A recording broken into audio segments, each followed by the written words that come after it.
Let me do something, let me tune in. Let me tune in, listen. Yes, Mark. Take great. Zikama, usamanyire mchero, zikama.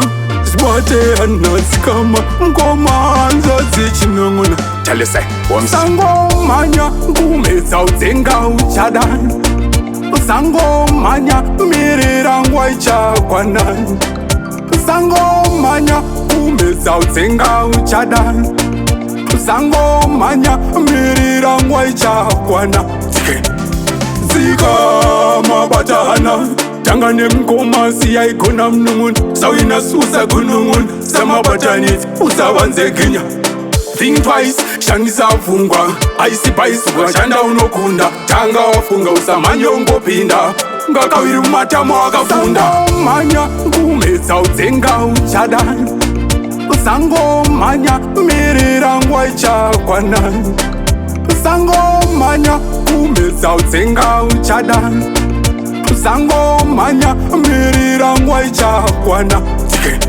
Usamanya, zikama, ngwaicha kwana iwe zikama. Sunga jombo iwe shanda, samire uchazikamkana. Andi nutaga andi, dike iwe andi. Esmaki andi, chisamba chimemba iwe andi. Sango manya, ngumeza uzenga uchadani. Sango manya, mirira ngwaicha kwanani. Sango manya, kumeza uzenga uchadani.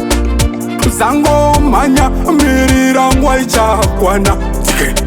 Zika mabatana, tangane mkoma siya ikona mnungun. Sawina susa kunungun, sama batanit, usawanze ginya.